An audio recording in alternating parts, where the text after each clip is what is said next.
We swapped spouses. Of course, that includes the whole time at night. It was an indescribable, uncomfortable feeling, but the moment I laid eyes on her, everything felt good. I guess I let go of it. I never imagined it would turn out like this. Shingo Ito is 43 years old and works for a top-class winner in Tokyo. Things are going well at work. I have more subordinates and more responsibilities, but I'm doing my best.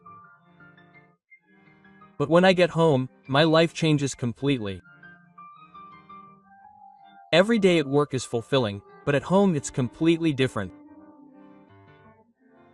I haven't had a proper conversation with my wife and 2 children, both 40, in years. We've been married for 15 years and have no children. At first, I didn't really care, but now I feel like it's causing us to grow even further apart. My relationship with Yoko has gotten colder and colder over the past few years. When I get home, all I do is turn on the TV, eat my meal in silence, and go back to my room. I used to look forward to her cooking, and we'd go out together on the weekends, but now even that time feels like a waste. I can't quite put my finger on what's changed. Has the distance between me and Yoko grown due to my busy work schedule, or is she sensing something?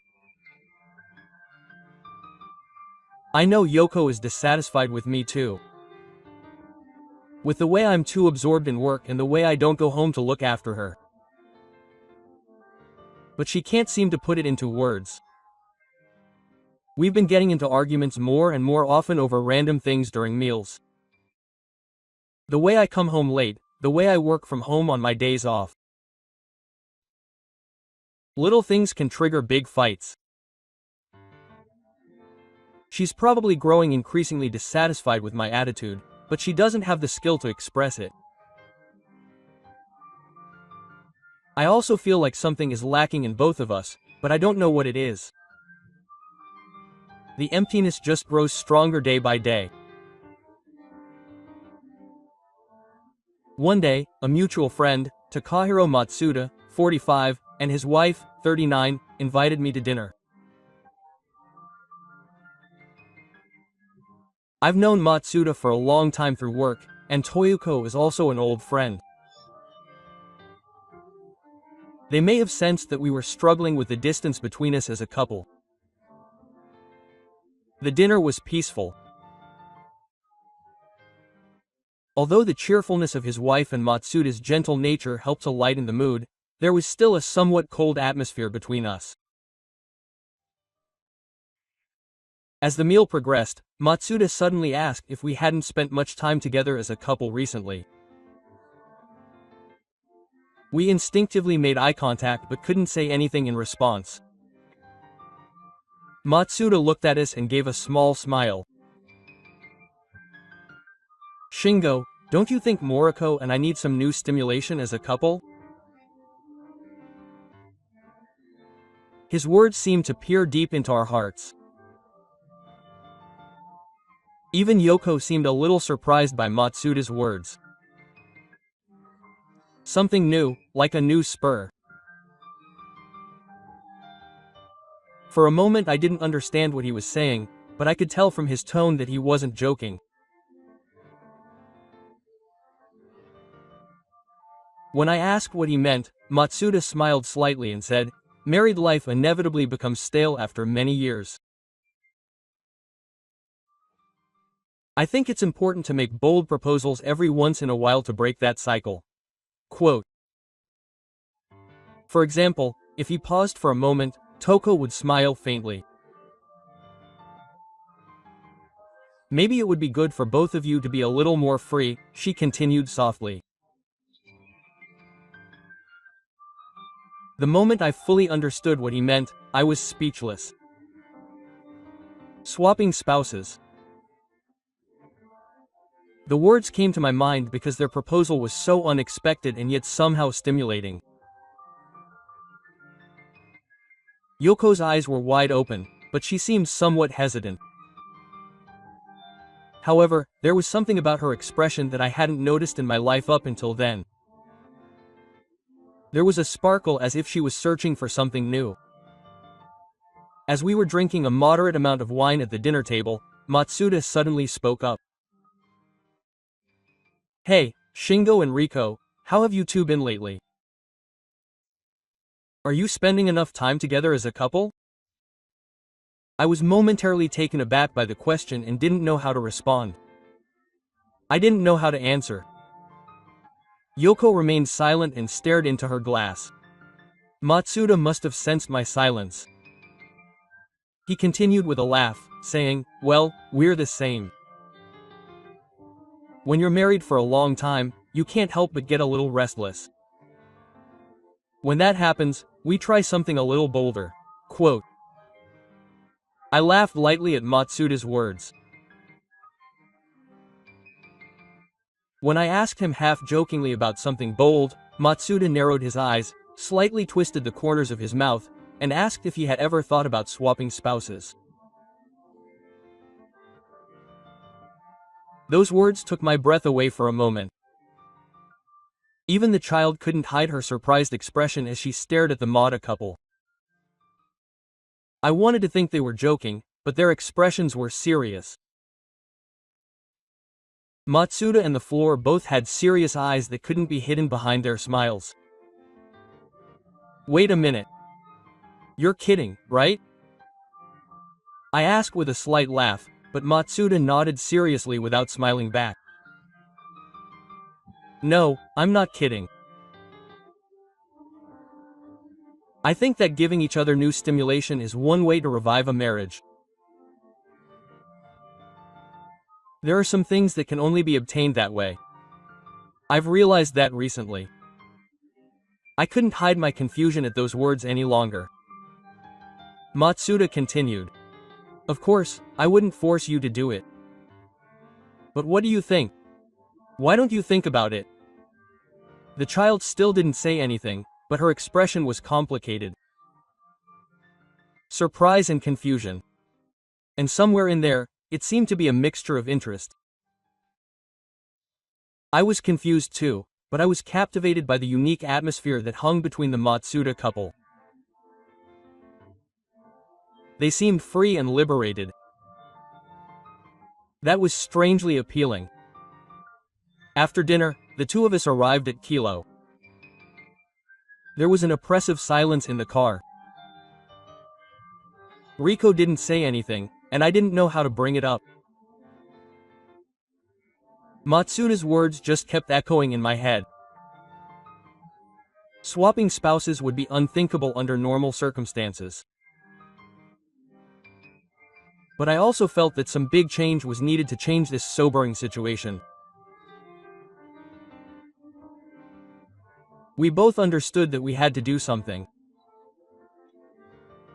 Even after we got home, Yoko remained silent.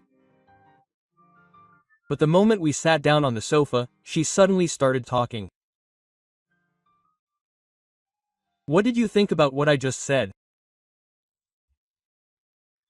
I couldn't give an honest answer. It was ridiculous. Even though I said it was unthinkable under normal circumstances, I wanted to know what Riko thought. "You're right. But I couldn't help but wonder if something would change if I really did something like that." The moment Yoko said that, I felt the same way in my heart. Was she looking for something too? I couldn't help but stare at Riko's face. There was a side of her I had never seen before. "Are you seriously thinking about that before?" I raised my voice a little, but Yoko answered quietly at the same time. "I don't know. I'm just scared that if we keep going like this, our relationship will get even worse." Shingo hearing her words made my chest tighten. I know that something has to change. But is this the right way to do it? We were starting to get drawn into the Matsuda couple's proposal. Should I take another step to repair our cold relationship? A mixture of hesitation and desire was in his eyes. A complex set of emotions was floating around. That night, lying in bed in my bedroom, I pondered things alone. Listening to my child's breathing next to me, I couldn't help but want to know what she was carrying. And I myself found myself somewhat drawn to the proposal. It was with an indescribable feeling that we decided to try swapping spouses. We had accepted the Matsuda couple's proposal in an attempt to fix our cold relationship, but when it came to facing reality, the weight of it weighed on us more than we had expected. Moriko and I, too, were hiding our innermost feelings, but somewhere deep down, we had a strange feeling of anticipation and anxiety mixed together. One weekend, we met Matsuda again to discuss the specific arrangements. Every time we saw each other, I felt something had changed. In particular, I felt like her gaze at the floor was piercing me. She no longer had the innocent smile she used to have, but rather a somewhat meaningful expression as she gazed at me. Even while Matsuda was talking, our gazes would occasionally meet at the floor. When our eyes met, she would wince slightly. I felt a deep ache in my heart at that smile. That wasn't all. A subtle atmosphere that had never existed before was also flowing between Matsuda and Riko. Whenever they exchanged words, I felt a tightness in my chest as I watched both of them smile slightly embarrassed. I had never imagined that seeing Riko interact with another man like this would cause such a feeling. I had never expected that accepting this proposal would put me to the test so soon. Although the discussion seemed calm on the surface, there was a tension between the four of us that I had never felt before. Each other's gaze and words felt heavier than usual. Matsuda continued to joke around and try to lighten the mood, but the hidden expectations seemed to shine through. And then that night finally arrived. We hadn't started out on purpose, but as things progressed, there was no going back. One weekend night, I saw Riko and Matsuda off as they went out. As Riko got into the car, she glanced at me for a moment and smiled. I couldn't understand what that smile meant. Where were her feelings headed? Just imagining it made my chest tighten. All that was left was me and the floor. The tension in the room grew stronger. The moment we were alone, the silence felt unusually heavy. I hesitated about how to bring it up, but I spoke from the floor. This situation feels strange, doesn't it? But we don't intend to end here, do we? She said this with a provocative smile. Those words pierced my heart deeply. At that moment, all the emotions I had been suppressing inside me came flooding out. I felt like she was testing me. The urge to not hesitate here echoed in my head. I unconsciously closed the distance between me and her. My gaze never left the floor, and I could feel her breathing becoming slightly ragged. I could feel my heart beating faster. That's right. I don't intend to end it. I answered quietly as I approached her. Floor took another step, closing the distance between us even further. The moment her skin touched my heel, my reason was completely blown away. Floor's face came closer, and as our lips met, we were instantly engulfed in the sensation. Her soft body pressed against mine, and we embraced each other hungrily. Uncontrollable desire enveloped us, and we forgot about time and reality. As she breathed, death found me, and that feeling was deeply engraved in me. A tension and sense of connection that I had never felt before washed over me all at once. The moment I stepped into the hotel room, an indescribable tension filled the space between me and the floor. The sound of the key closing echoed strangely loudly, and it felt like a warning of what was to come. We were still keeping our distance from each other, but both she and I knew that the tension would not last long. Toko stood by the window, gazing at the night view. Her back was beautiful, and her soft hair hung over her shoulders. The moment I saw her, I felt an uncontrollable urge rising in my chest. Toko turned to me and smiled slightly. I looked into her eyes. The thread of reason snapped. "You're not going to end it here after all," she said in a low, provocative voice. Those words ignited a fire in my heart, and I slowly walked over to her. Standing before her, I was overwhelmed by her alluring aura, and I knew that there was no turning back. The distance between us suddenly closed, and our lips naturally pressed together. At first, it was a cautious, probing kiss, but it soon became more intense, and we sought each other out as if to confirm each other's existence. When I touched her body, the smoothness and warmth of it awakened the desire that had been dormant within me. The floor responded to my movements softly and supplely. Each time, her breathing became more heated. We collapsed onto the bed and pressed our bodies together with uncontrollable force. Every time her hands stroked my back and her fingertips dug into my shoulders, I yearned for her even more. Her skin was smooth as a sheet of paper, and the sensation excited me with every touch. In the stillness of the night, I could hear her breathing in my ear, and I was completely dominated by her voice. As her body moved, I tried to feel her deeply too. Her breathing, the touch of her fingertips, and the heat generated by our bodies pressed together consumed my entire body. I could never experience this in my normal life. A fresh and forbidden sensation erased all reason. On the bed, we gave ourselves over to our mutual desires and sought each other over and over again. We were engulfed in waves of pleasure, and it seemed as if I had been blown away somewhere far away.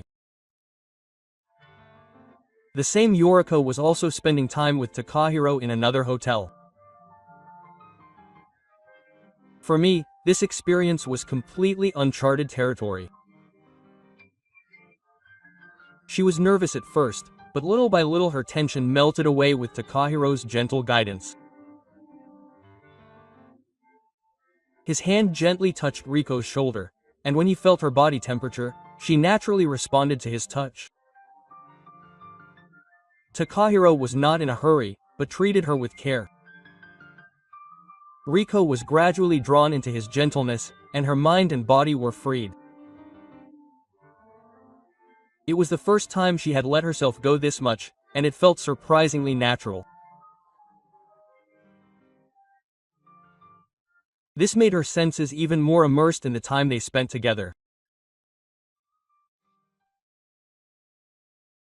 Riko's breathing became gradually irregular, and she leaned into Takahiro's request. With his movements, she released the tension she had been holding in, and she immersed herself in forbidden pleasure.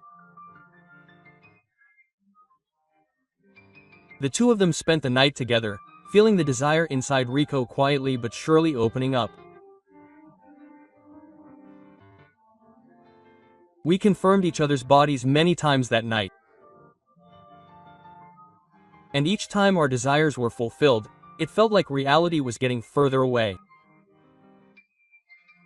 Riko and I, in our own places, forgot about reality for that night and simply spent the night with the person in front of us.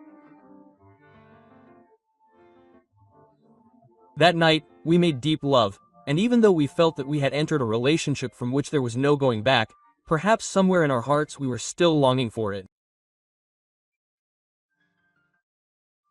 The moment I woke up the next morning, I was brought back to my thoughts. Next to me, Toko was quietly breathing. As I gazed at her peaceful face, I keenly realized that what had happened last night was real. I was overcome with a strong sense of guilt about what I had done.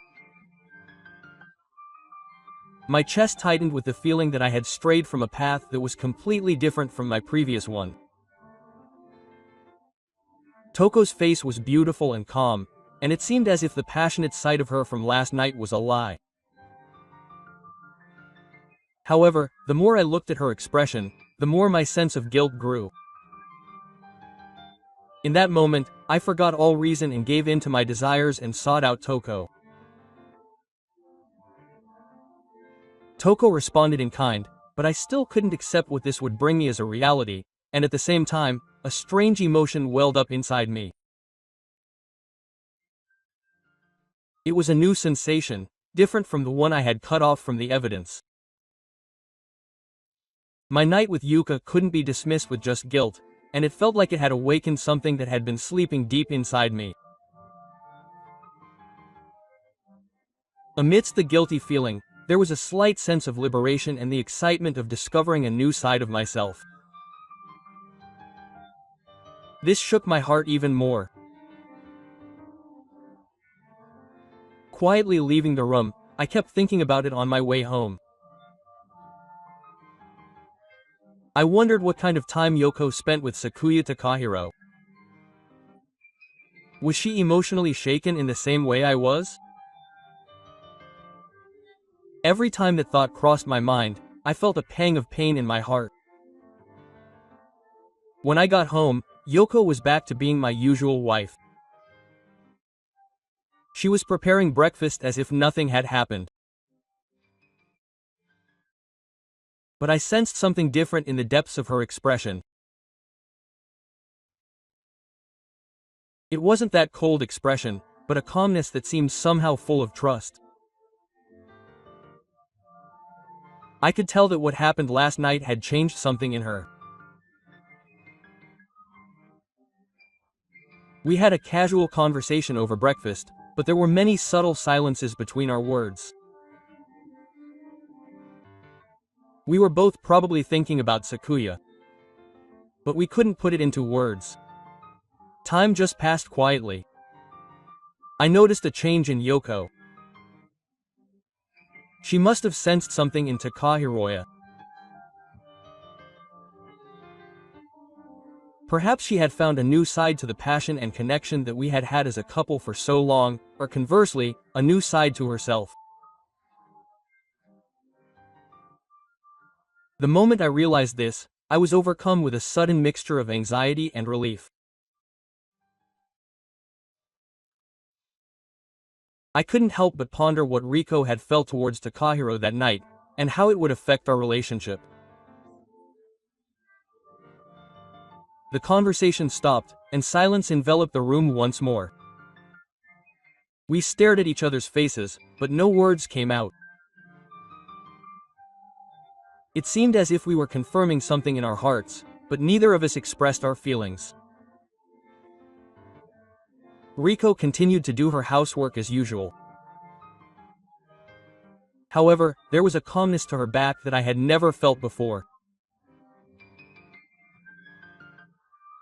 I also went to work as if nothing had happened, but the events of the previous night continued to smolder in my heart.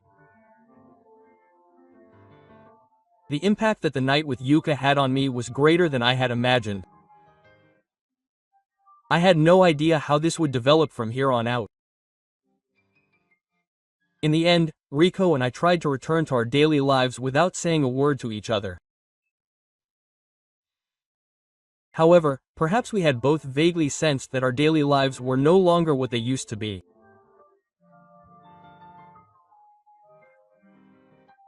As the weeks passed, subtle changes began to appear between my husband and I. After exchanging our first sights several times, I felt that the distance between Rico and I had narrowed compared to before.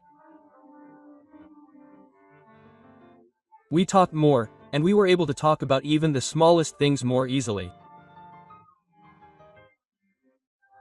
But now I can't tell if that was really an improvement.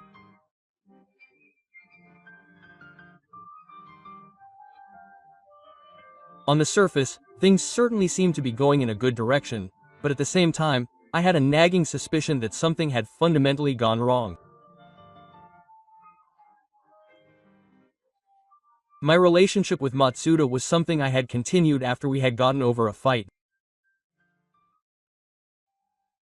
I enjoyed every moment with Yuka, and she trusted me.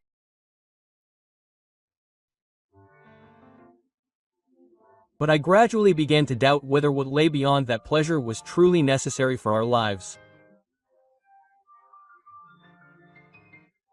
One night, I couldn't sleep even after going to bed, and I stared up at the ceiling, lost in thought. Is it really okay to continue like this? That question wouldn't leave my mind.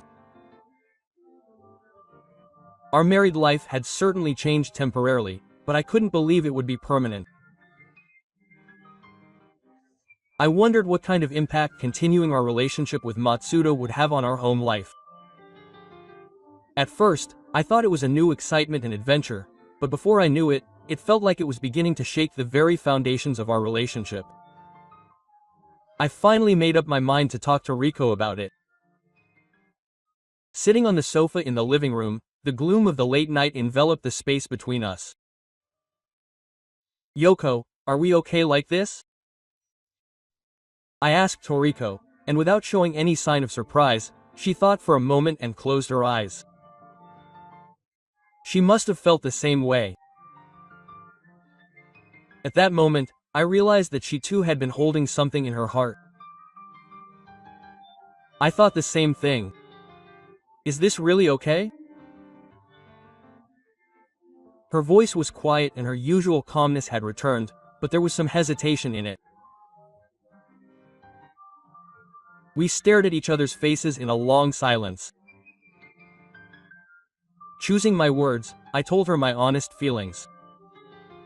It's not that all of the time I spent with Matsuda and the others was bad. But I'm starting to wonder if this is what our family really needs. Maybe we were just running away. Maybe we chose the wrong way to fill the void in our relationship, she said quietly, nodding. At first, I thought something would change with new stimulation. But as Shingo said, maybe what we really need to look at is each other. Maybe we've just been turning a blind eye to it. I deeply sympathized with those words. We thought we had solved the problem with superficial changes, but we were avoiding the fundamental issues. You can't fill a marital problem with relationships with other people. We finally began to realize it.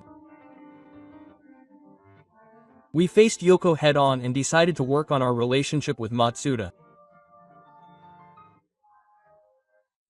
We had to end this relationship, which had started so abruptly, before it ended up destroying us somewhere. Deep down, Yoko must have been feeling the same anxiety. The tension from before gradually disappeared from her face. "What are we going to do now?" Yoko asked. "We have no choice but to start over, the two of us. It may take some time, but I think this time we should face it on our own." That's what I answered. She nodded and gave me a slight smile. I felt that smile had returned to the expression on my wife's face just a little. And we made up our minds to take a new step forward.